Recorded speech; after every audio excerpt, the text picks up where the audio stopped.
Hello छात्रों, आज हम सामाजिक अनुसंधान में कंप्यूटर के प्रयोग भाग 2 के ऊपर चर्चा करेंगे।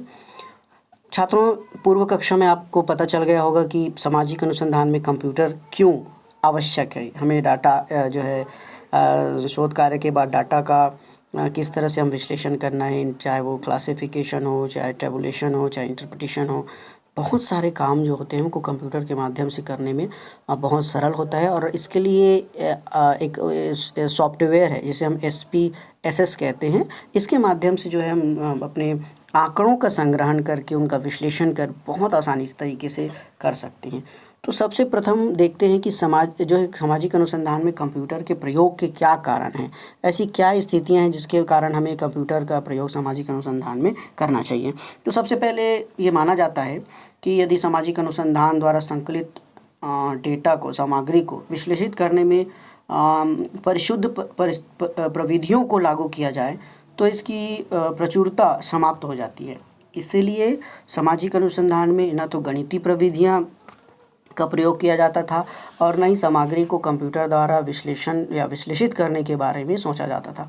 अब इस विचारधारा को नकार कर सामाजिक यथार्थता को समझने हेतु जिन सर्वेक्षण प्रविधियों का प्रयोग किया जाने लगा, उनकी सामग्री से गणितीय विश्लेषण एवं कंप्यूटर द्वारा विश्लेषण को प्रोत्साहन मिला है। साथ ही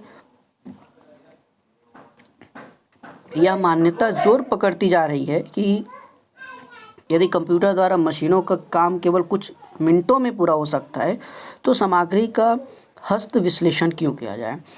सामाजिक अनुसंधान में कंप्यूटर के प्रयोग के बहुत सारे कारण हैं। हम उन महत्वपूर्ण कारणों पर आज चर्चा करेंगे। फर्स्ट, तीव्र गति। हाई स्पीड कंप्यूटर का वर्क आप जानते हैं, हाई स्पीड से वो अपना कार्य करता है। पलक झपकते ही सामग्री का गणितीय विश्लेषण किया जाता है। यदि आपको इसका फ्रीक्वेंसी निकालना है, परसेंटेज निकालना है, इतनी आसानी से ये कर देता है जिसकी आप कल्पना भी नहीं कर सकते। बस एक बटन दबाइए, आपका परसेंट, आपका फ्रीक्वेंसी, आपका टोटल सब निकल जाता है। इसीलिए कंप्यूटर का जो है प्रयोग जो सामाजिक अनुसंधान में सबसे पहले किया जाना बहुत आवश्यक हो गया है। यदि कंप्यूटर उचित प्रोग्राम का संचालन करते तो लगभग 30 लाख संक्रियाएं एक साथ कर सकता है। देन बात आती है परिशुद्धता, परिशुद्ध एक्यूरेसी की बात आती है। कंप्यूटर को यदि किसी निर्देश दिया जाए तो अपना कार्य बिना किसी त्रुटि के करता है, उसमें कोई भी गलती नहीं करता। आप जैसी कमांड दीजिए कंप्यूटर अपना कार्य करना प्रारंभ कर देता है। इसीलिए जो है कंप्यूटर अनुसंधान सामग्री का परिशुद्ध विश्लेषण करने में सहायक है। साधारणतः सभी कंप्यूटर जो है 38 अंकों वाली संख्याओं से संबंधित किसी भी प्रकार की संक्रिया द्वारा किसी त्रुटि के कर सकते हैं। उसके बाद बात आती है सार्वभौमिकता, यूनिवर्सलिटी। पूरे विश्व में आज कंप्यूटर का प्रयोग किया जा रहा है। इसके केवल गणितीय कार्य ही नहीं है, अपितु अनेक वास्तविक एवं अन्य कार्य भी तो इसका प्रयोग बढ़ता जा रहा है। कंप्यूटर की सुविधा ने तो कंप्यूटर की उपादेयता को बढ़ा दिया और दुनिया को समेटकर काफ़ी छोटा कर दिया। और प्योर साइंस में फिजिक्स, केमिस्ट्री, मैथ्स, बायोलॉजी जैसे विषयों में बगैर कंप्यूटर के आप शोध कार्य प्रारंभ भी नहीं कर सकते। बात आती है स्वचालन की, ऑटोमेशन। निर्देश देने पर कंप्यूटर अपने सभी कार्य स्वचालित रूप से कर निर्देशानुसार आगे की कार्यविधि का संचालन एवं परिणाम का यह निर्धारण कर स्वयं करता है। यदि एक बार कंप्यूटर में सामग्री या आंकड़े डाल दिए जाएं तो संबंधित प्रोग्राम की सहायता से यह तरह तरह के कार्य कर सकता है। उदाहरण के लिए यदि छात्रों के अंक कंप्यूटर में डाल दिए जाएं तो यह उनकी मेरिट लिस्ट बना सकता है और उनकी अंक तालिका को प्रिंटर के माध्यम से प्रिंट कर सकता है। फिर बात आती है उसकी कैपेसिटी की। कंप्यूटर की कैपेसिटी की, देखिए कंप्यूटर की क्षमता या उनका सामर्थ्य इतना अधिक होता है कि यह न तो कभी थकता है और न कभी उबने का नाम लेता है। यदि उपयुक्त वातावरण में कंप्यूटर से कार्य किया जा रहा है तो यह 24 घंटे या 365 दिन लगातार काम करता रहेगा। फिर बात आती है कंप्यूटर की स्टोरेज क्षमता की। कंप्यूटर में बहुत सारी स्टोरेज क्षमता होती है जिसके माध्यम से कंप्यूटर बहुत ज़्यादा हार्ड डिस्क पर करोड़ों सूचनाएं जो है संकलित कर सकता है। अब बात आती है सामाजिक अनुसंधान में कंप्यूटर की उपादेयता मतलब utility of computer in social research. सबसे पहले बात करती है सांख्यिकी घटनाओं में उपयोगी, useful in statical calculations computer पलक झपकते ही लाखों करोड़ों सांख्यिकी गणनाएं कर सकता है। यह गणना अत्यधिक परिशुद्ध होती है। इसके संदर्भ में यह स्पष्ट कर देना जरूरी है कि कंप्यूटर केवल कैलकुलेटर नहीं है। अपनी संग्रहण क्षमता के कारण कंप्यूटर इसमें डाली गई सामग्री को भविष्य में भी कर सकता है। इसके द्वारा ग्राफिक्स, प्रदर्शन, ध्वनि उत्पादन, एनिमेशन इत्यादि के जो कार्य किए जाते हैं वे कैलकुलेटर के द्वारा नहीं किए जा सकते। सामाजिक अनुसंधान में प्रश्नावली या अनुसूची द्वारा प्राप्त सामग्री को कोडिंग कर कंप्यूटर द्वारा विश्लेषित करना आज एक सामान्य बात हो गई। कंप्यूटर द्वारा सामग्री या आंकड़ों का विश्लेषण जो है बहुत आसानी से कर सकते हैं। कंप्यूटर सांख्यिकी एवं गणितीय पद्धतियों का प्रयोग संभव होता है और यह आंकड़ों के आधार पर प्रविधियों को भी स्पष्ट करने में सहायक है। फिर बात आती है सारणीयन में उपयोगी, हेल्पफुल इन टैबुलेशन। देखिए, कंप्यूटर में सामाजिक अनुसंधान से संबंधित आंकड़ों को फिट किया जाता है, चाहे वो क्वांटिटी हो या क्वालिटेटिव हो। उनके कोडिंग द्वारा संख्याओं में परिवर्तित किया जाता है। प्रत्येक चर के बारे में, प्रत्येक वेरिएबल्स के बारे में जो सामग्री कंप्यूटर में उपलब्ध है उससे आप क्रॉस टेबुलेशन किया जा सकता है। यह कुछ मिनटों में ही सैकड़ों सारणियाँ बना लेता है और विभिन्न चरों में कोई संबंध पाया जाता है या नहीं, इसको भी स्पष्ट कर सकता है। पहले कभी हाथ से आवृत्ति वितरण जो है दर्शाने वाली सारणियाँ ही बनाई जाती थी, जबकि आज कंप्यूटर की सहायता से बहुचरीय सारणियाँ सरलता से बनाई जा सकती है। फिर बात आती है सांख्यिकी विश्लेषण में सहायक, हेल्पफुल इन स्टैटिकल एनालिसिस। सामाजिक अनुसंधान में सहसंबंध यानी कोरिलेशंस, काई स्क्वायर गणना का विश्लेषण महत्वपूर्ण है। ये गणनाएं जो है कंप्यूटर द्वारा अत्यंत सरलता से प्राप्त हो सकती है।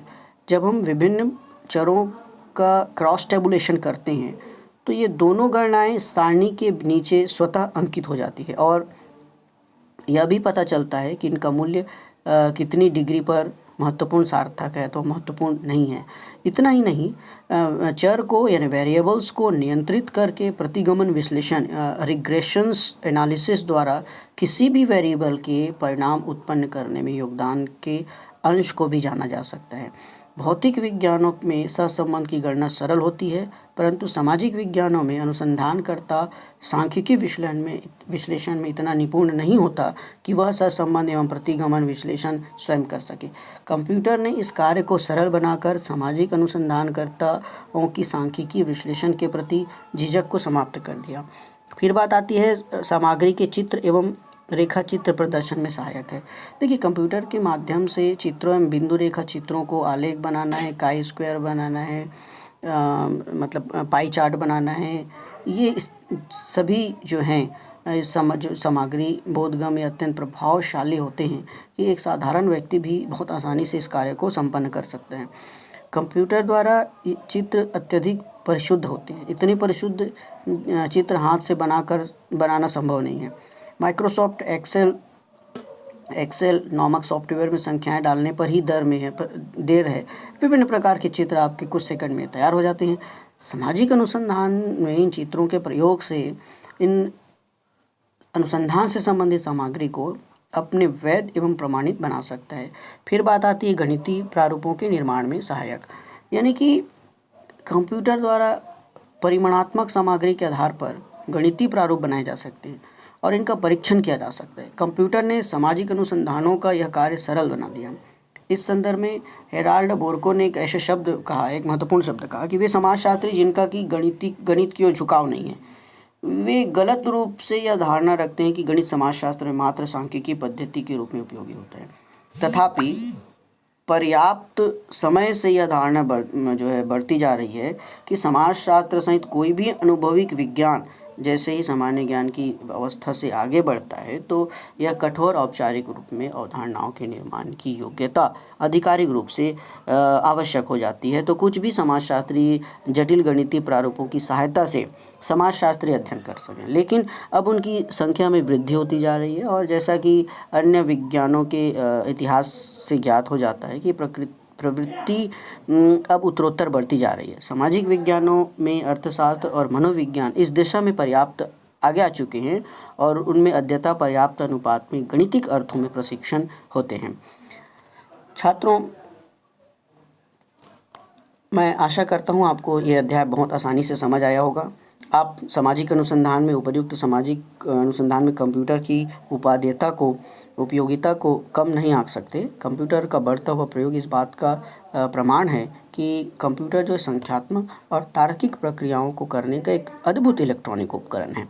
सामाजिक विज्ञानों के लिए जो सांख्यिकीय पैकेज विकसित किए जा रहे हैं, उनसे अनुसंधान सामग्री का विश्लेषण करना अत्यंत सरल हो गया है। मैं आशा करता हूँ कि आपको सामाजिक अनुसंधान में कंप्यूटर की उपयोगिता बहुत समझ आई होगी। बहुत बहुत धन्यवाद।